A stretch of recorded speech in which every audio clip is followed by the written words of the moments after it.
Next on CBC, a Winnipeg woman says she doesn't think that the man who killed her sister should have been granted an escorted temporary absence, or ETA, from the institution where he's serving his sentence.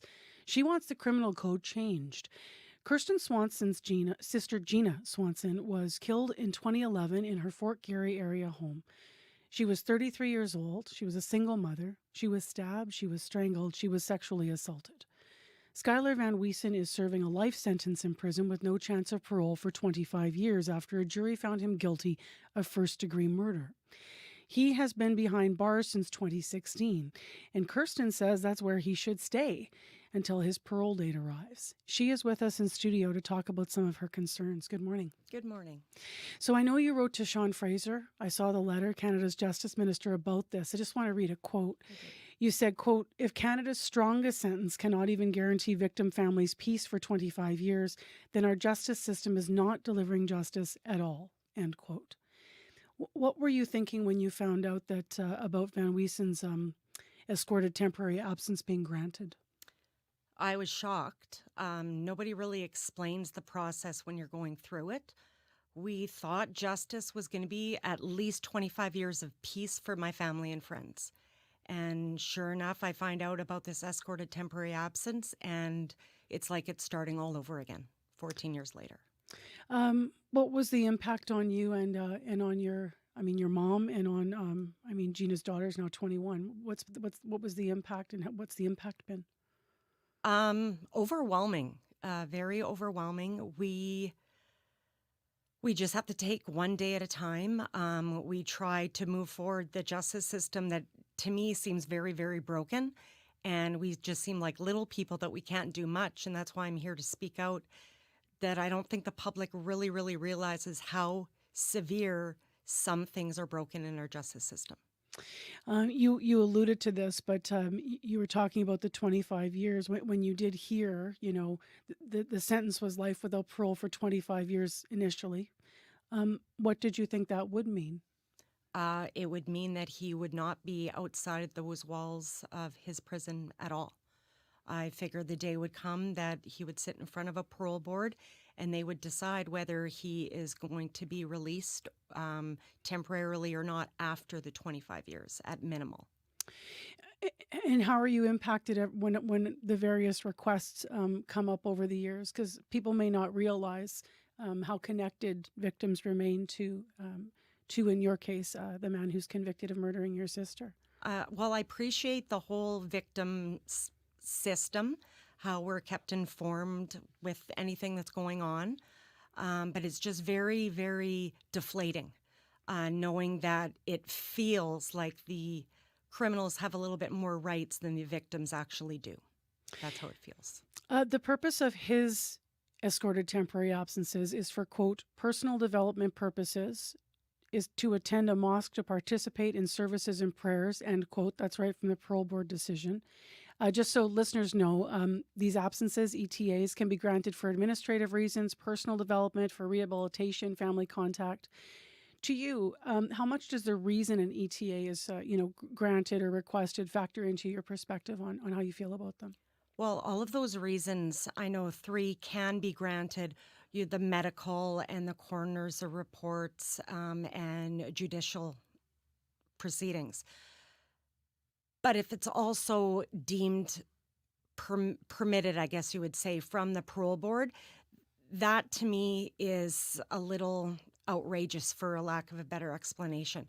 Somebody that is committed a murder one so violently, I don't understand how any parole board could see that there's any type of rehabilitation that could be done, where the victims have to live with this every single day and we have to live with the consequences. Why should he not?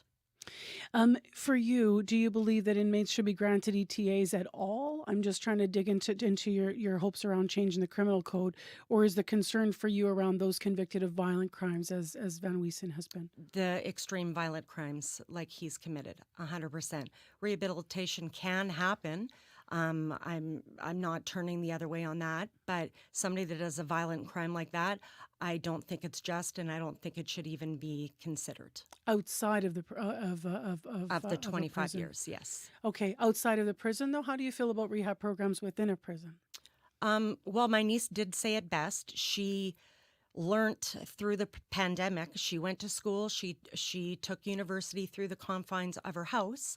Why can he not learn about religion that he wants to do inside the confines of the penitentiary? So you don't have an ideological problem with the idea of a person who's been convicted for anything, and in this case, obviously, very personal to you, the man who's convicted of killing your sister, um, accessing some kind of rehabilitation or betterment programming in a jail. In the jail. Yeah. There's no reason why they have to be outside the jail, in my opinion. Um, CBC read the decision from the Parole Board of Canada. And they've granted him, just so people know, 3 leaves. He will be shackled with 2 armed officers, and an institutional chaplain will accompany. He will be out 1 Friday a month for the duration overall of 3.5 hours. Um, it could be argued in this case that the risk to public safety has been addressed. I'm wondering what your response is to that, though. Um, I would like to hope that the risk the risk isn't there.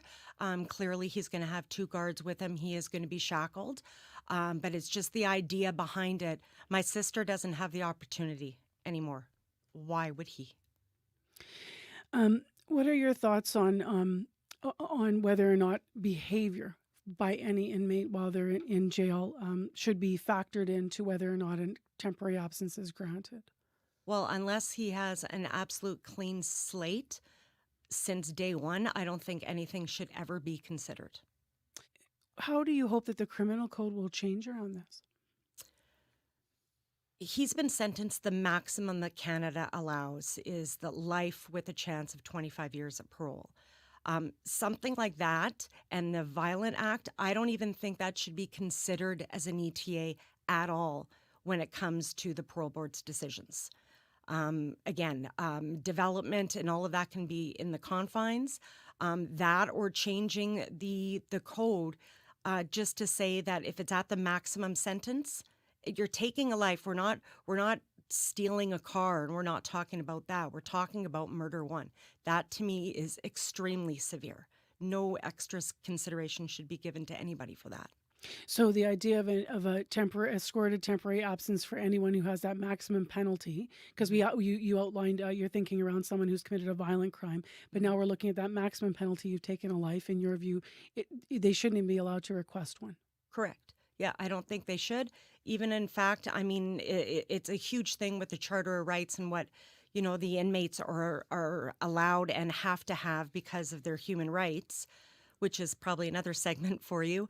But it's just something that just needs to change, even increasing it. It's at 25 years before parole. Why can't that not increase to 35 or 40? That's still realistic with a human being's life. Have you heard any response back from the federal government since you sent your letter? I heard back from Ben Carr's office saying that he was going to make sure that the Minister of Justice office got my letter. I did not hear from the Minister of Justice office at all. I did hear from Mark Carney's office, recognizing they said they were forwarding it to them, and a bunch of other offices. Off the top of my head, I don't have it.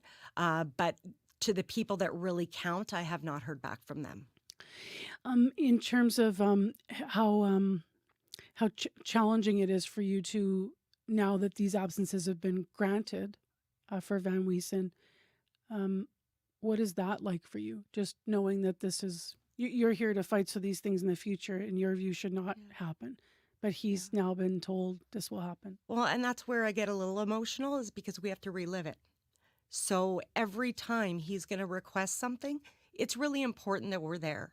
My mom and I fly anywhere that he will be in Canada so that we can say our piece and read our impact statements and explain on how important it is for the whole world to know that he should not be let outside of those jail.